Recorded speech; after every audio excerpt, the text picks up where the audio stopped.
Tollgate 18,000 20,000 21,000 விழுகுது. ஆனால் நாங்கள் போயிட்டு வர்றது 44,000 ரூபா வருது விழுகுது இல்ல. இப்ப இது கண்ணுக்கு தெரிஞ்சு வண்டியில வர்ற மீதி இன்னொரு நபர் புடுங்குறாருன்றது தெரியுதுல்ல. எல்லாமே எல்லாத்துக்கும் தெரியும். ஏன் கேட்கல? ஏன் அதை ஸ்டாப் பண்ணல? ஓனர் கேட்கல. அப்ப இந்த இடத்துல இந்த பணத்தை கண்ணுக்கு தெரிஞ்சு யாரு கொடுக்கறது? அவங்க கொடுக்குறாங்க. அவங்க கொடுக்குறாங்கல்ல. அப்ப கஷ்டப்பட்டு உட்கார்ந்து உழைக்கிற ஒரு ஓட்டுநருக்கு 1 காசு 2 காசு கொடுக்கறதுக்கு ஓனருக்கு மனசு வரல. ஆனா கண்ணுக்கு முன்னாடி நம்ம கண்ணுக்கு முன்னாடியே திருடுறாங்க, எடுக்கிறாங்க, நம்மளுடைய வருமானத்தை சுரண்டுறாங்கன்றது நல்லாவே தெரியுது ஓனருங்களுக்கு. இதை அவங்க நினைச்சால் ஒரு செகண்ட்ல தடுத்து நிறுத்துறதுக்கான சக்தி அவங்க கிட்ட இருக்குது. ஆனா அவங்க அதை செய்யல, செயல்படுத்த மாட்டாங்க. இப்ப வரைக்கும் டிரைவருடைய படிக்காசு மட்டும்தான். அதான் வந்து அவங்க வந்து எப்படின்னு கேட்டீங்கன்னா, அவங்க எளிதில் கேள்வி கேட்கக்கூடிய நபர் டிரைவர், அவ்வளவுதான். கொத்தடிமைகள் நம்ம சொன்னா கேட்கணும், சீக்கிரம் கேட்கிற கேள்வி கேட்கிற டிரைவரே தேவையில்லை. ஆமா, அந்த கண்டிஷன்ல இருக்கு. அப்ப ஒரு நடைக்கு குறைந்தபட்சமாக 15,000 ரூபாய் டோல்கேட்ல போகுதுன்றது அப்பட்டமா தெரியுது. இந்த 15,000 ரூபாய் போறதுல டிரைவர் படிக்காசும் இருக்கு. எப்படி இந்த 15,000 ரூபாய் வண்டிக்கு மீதியானா அந்த டிரைவருக்கு படிக்காசு வருமா? ஒரு காசு சேர்த்தாவது கொடுக்கலாமா? அப்படி கிடையாது. நீங்க சொல்ற கணக்கு வந்து 15,000 ரூபாய் மீதியானா டிரைவருக்கு படிக்க அப்படி இல்ல. மீதிக்கிட்ட படிக்க நான் சொல்ற கணக்கு ஒண்ணு புரிஞ்சுக்கங்க. கிடையாது. 15,000 ரூபாய் வண்டிக்கு மீதியானா அப்ப ஓனர் கிட்ட எப்ப எனக்கு 1 காசு 2 காசு படிக்காசு சேர்த்து கொடுன்னு கேட்கலாமா? இல்ல கேட்காமலே இப்ப வரைக்கும் ஒரு சில ஓனருக்கு கொடுக்குறாங்க. நான் அதெல்லாம் குறை சொல்லல. என்கிட்டயே வந்து நிறைய ஓனர்கள் பேசி டிரைவர் வாங்கியிருக்காங்க. 15 காசு கொடுக்குற இடத்துல நான் 16 காசு கொடுக்குறேங்க அப்படின்னு சொல்ற ஓனர்கள்லாம் இருக்காங்க. அப்ப இந்த 15,000 ரூபாய் டோல்கேட்ல மட்டும் மீதி ஆகுதுல. அப்படி வரும்போது எப்பா டிரைவருக்கு ஒரு 1,000 ரூபாய் 2,000 ரூபாய் கொடுக்கல என்ன குறைஞ்சு போறோம்ன்ற எண்ணம் ஓனர்கள் மனசுல. இன்னைக்கும் ஒரு சில வண்டிகள்ல மளிகை ஜாமான் வாங்கி கொடுத்து தாட்டி விடுற ஓனர் இருக்காங்க. 10 பேர் அந்த மாதிரி இருந்தா அது வளர்ச்சி இல்ல. 100 பேர் இருக்கிற இடத்துல 80 பேர் அந்த மாதிரி இருந்தாலே அதுக்கு பேர் வளர்ச்சி. சரிங்களா? இப்ப அந்த இடத்துலதான் நம்ம நிக்கிறோம். அப்ப கண்ணுக்கு முன்னாடி பணம் போறது ஓனர்களுக்கு தெரியும். இப்ப வரைக்கும் கேள்வி கேட்கல. டீசல்ல, டோல்ல, ஆர்டிஓல 3லயும் போயிட்டு தான் இருக்குது. ஆர்டிஓ எல்லாருக்கும் தெரிஞ்ச விஷயம் தான். வலுநெடுக்க நம்ம கொடுத்துக்கிட்டே போறோம். ஏன் போய் தட்டி கேட்க கூடாது? தமிழ்நாட்டுக்குள்ள வரிசையா ஆர்டிஓ நின்று வாங்குறாங்களா? கிடையாது. பார்டர் டு பார்டர் நம்ம பார்த்துட்டு இருக்கோம். அதே மாதிரி ஏகப்பட்ட மாநிலங்கள்ல பார்டர் டு பார்டர் தான் வாங்குறாங்க. இந்த இட ஆர்டிஓக்கெல்லாம் கிடையாது. அதுலயும் ஒரு சில மாநிலங்கள்லாம் சொல்லவே தேவையில்லை. என்னமோ 50 கிலோமீட்டருக்கு ஒரு டோல்கேட் மாதிரி உட்காந்துருக்காங்க. அப்ப இதெல்லாம் இவங்க கண்ணுக்கு தெரியுது. அவங்க வண்டியில மீதியாகிற பணம் தான் போகுது. அப்ப இதை தடுத்து நிறுத்தணும் அப்படின்னா அவங்க நிறுத்த முடியுமா? அப்ப அந்த காசு மீதி ஆகுமா? அதாவது அவங்கனால ஒரு ஸ்ட்ரைக் அறிவிச்சாவும் முழுசா நடத்த முடியல. அப்புறம் போய் சரி, என்ன இப்ப இதுல போகுதா? இதை மீதி பண்ணினால் டிரைவருக்கு படிக்காசு 1 காசு 2 காசு சேர்த்து கொடுக்க முடியும். இதை விடுங்க. அடுத்து லோடு ஏத்துறோம். அந்த லோடுகளை கிராசிங்ன்றது கண்ணுக்கு தெரிஞ்சு எடுக்கிற ஒரு பணம். இது எல்லாருக்கும் தெரியும்.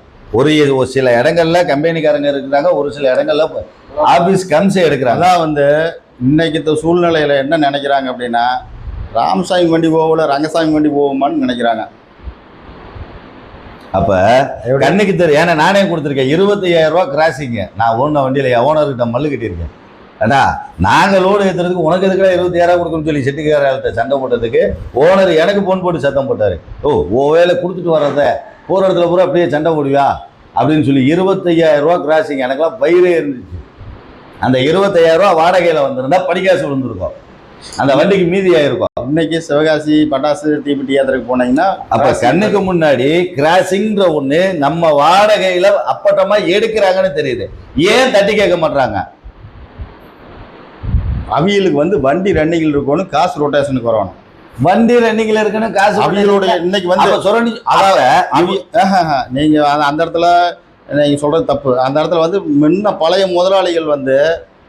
முதலாளிங்க வாடகை கம்மியா போவாதைப்பா, இன்னும் 2 நாளைக்கு இன்னும் நிற்கிட்டு அப்படின்னு சொன்ன முதலாளிகள் விட்டு போட்டு இன்னும் 100 ரூபா அவங்க 5,000 ரூபாய்க்கு போகிறானா, நம்மளுக்கு 4,900 கூட்டு அழுகாம வண்டி எடுத்துகிட்டு போய் லோடு ஏற்றிட்டு வாங்குற முதலாளி வந்துட்டாங்க.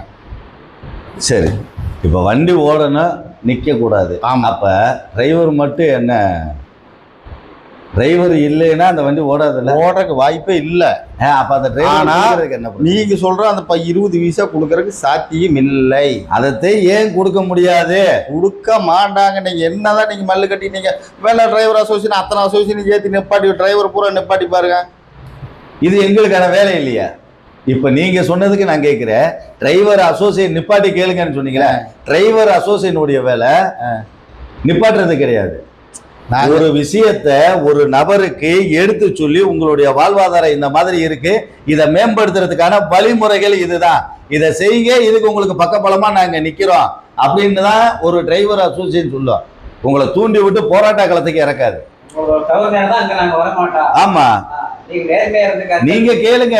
நீங்க ஓடுற ஓனருக்கு கிட்ட எங்களுக்கு இந்த படிக்காசு வரணும், இல்லைன்னா போகாதீங்க. அப்படி 100 வண்டி இருக்கிற இடத்துல படிக்காசு இந்த படிக்காசு வந்தாதே ஓட்டுவே, இல்லைன்னா ஓட்ட மாட்டேன்னு சொல்லி 50 டிரைவர் நிப்பாட்டி பாருங்க. இன்னைக்கும் 13 வீசா ஓடுற டிரைவர்கள் இருக்கிறாங்க. 12 காசுக்கு ஓடி எடுத்தே இருக்காங்க. ஒரு கம்பெனியே இருக்கு, அதை ஏற்கனவே வேண்டாம், நான் அது ஏற்கனவே பேசிட்டேன். ஏன்னா 12 காசு 11 காசு இதுல டிரைவருக்கு படிக்காசு. 13 வீசா ஓடுற டிரைவர் இருக்காங்க. 15 வீசா கொடுத்தாலும் டயர் கழட்டி மாட்டுறது அதாவது டயர் கழட்டி மாட்டுறது வந்து அவங்க சொல்ற ரீசன் ஒரு வகையில கரெக்டா ஏத்துக்கூடிய விஷயம் தான். ஏன்னா கிளீனர் ஏத்துக்கூடிய விஷயம், கிளீனர் இருந்தா டயர் கழட்டி மாட்டுவாங்கல்ல. சரி, அப்ப கிளீனர் இல்லைங்கும் போது நீங்க தானே போறீங்க. அப்ப நீங்க அலைன்மெண்ட் கொடுங்க. சரி, முன்ன கிரீஸ் அடிக்கிறது காசு பிடிக்கிறாங்க. அதான் வந்து ஒரு கிளீனருக்கு என்ன வேலை? நான் உங்களை கேட்குறேன், ஒரு கிளீனருக்கு என்ன வேலை? சரி, கிளீனர் அனுப்புங்க. கிளீனர் வேணான்னு நான் சொல்லலையே. நான் என்ன சொல்றேன், ஒரு கிளீனருடைய வேலை என்ன? கிளீனர் வேலை வண்டியை துடைக்கிறது, பேட்டரியை பார்க்கறது, கிரீஸ் அடிக்கிறது, பஞ்சரான டயர் மாற்றுறது, அதான வேலை. அப்போ அந்த காசு யார் எடுக்கிறீங்க? அதான் வந்து நான் வந்து நடுநிலையாக பேசுகிறேன். நான் இந்த ஓனர் நீங்க வந்து ஓனருக்கு சாதகமாக பேசுகிறேன்னு நீங்கள் நினச்சிங்கன்னா அது என்னுடைய இது கிடையாது. ஐயா, நாங்கள் அதை கேட்குற ஒரு கிளீனர் வந்தால் எங்களுக்கு சந்தோஷம். எங்க இன்னைக்கு கிளீனர் பிடிச்சி அனுப்பிச்சு பாருங்க. கிளீனர் இன்னைக்கு வர்ற அளவுக்கு இல்லை. என்ன காரணம்னு கேட்டீங்கன்னா, ஒரு காலகட்டத்தில் நாம நெருக்கடி கொடுத்ததுனால அவங்க இறங்கி போயிட்டாங்க. ரெண்டாவது வந்து இதுல இந்த தொழிலில் வந்து ரொம்ப ஆர்வம் கிடையாது. ஒரு சிலர் மட்டும்தான் ஆர்வப்பட்டு வர்றாங்க. நம்மளுக்கு இந்த தொழில் வேணும். அதுவும் இந்த ஆட்டா கேட்டா ஓட்டி பழைய போட்டு அப்படியே பெரிய வண்டி எடுத்து ஓட்டுற டிரைவர்கள் நிறைய இருக்கிறாங்க. இன்னைக்கு கிளீனரா வந்து தொழில் போனவனுங்கிற அவசியம் இல்லை. என்ன காரணம்னு கேட்டீங்கன்னா, வண்டி பெருத்து போச்சு. அன்னைக்கு வண்டி கம்மியா இருந்தது, தொழில் இல்லை. ஏதோ லாரியில் போய் டயர் கழட்டியாவது மாட்டிகள் பொழைச்சிக்கலாம் அப்படின்னு நினைச்சு வந்தீங்க. இன்னைக்கு தொழில் பழகி இன்னைக்கெல்லாம் இங்க டிரைவரா ஓட்டுறாங்க. அதாவது வந்து இப்போத்த டிரைவர்ல முன்னாள் டிரைவர்கள் முன்ன ஓடி இருந்து அவியா இன்னைக்கு வர்றவங்கெல்லாம் வந்து ஒரு டிரைவிங் ஸ்கூலில் போய் ஒரு 10 நாள் ட்ரைனிங் எடுத்துகிட்டு, இல்லாட்டி லோக்கலில் ஒரு ஆட்டோ கிட்ட ஓட்டி பழவி, 407 இந்த மாதிரி ஓட்டி பழவி இன்றைக்கி அப்படியே பெரிய வண்டி ஓடி மாற்றி போடும். அதுலேயும் நான் தரமாக இருக்கிறவங்களும் இருக்கிறாங்க, தரம் இல்லாமல் இருக்கிறவங்களும் இருக்கிறாங்க. எங்கள் சொந்தக்கார பையன் ஒருத்தன் நான் ஒரு வண்டிக்கு தாட்டி விட்டு தண்ணி போட்டுட்டு வழி நெடுக மப்புளியே தான் வரேன். இவர் தான் கூட வந்தார். நாங்கள் 2 பேர் தான் அந்த வண்டியை வழியில் வந்து நவாப்பூரில் வந்து டோ பண்ணி எங்களுக்கு முன்ன 10 நாளைக்கு முன்னே கிளம்பின வண்டி இடித்து அதை பண்ணி இதை பண்ணி கசன்னு தண்ணி போட்டு ரப்பே பேசுகிறான்.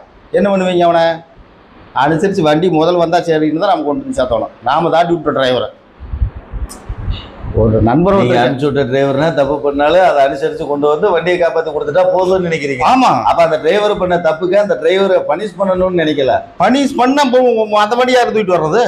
நீங்கள் அங்கேயே பனிஷ் பண்ணீங்கன்னா இப்படி அந்த வண்டியை தூக்கிட்டு வர்றது? 2 பேர் இருக்கீங்களே, ஆளுக்கு ஒருத்தர் எடுத்துகிட்டு வந்துருக்கலாம். நான் பெங்களூரோடு நின்றுக்குவேன், அந்த வண்டி நாமக்கல்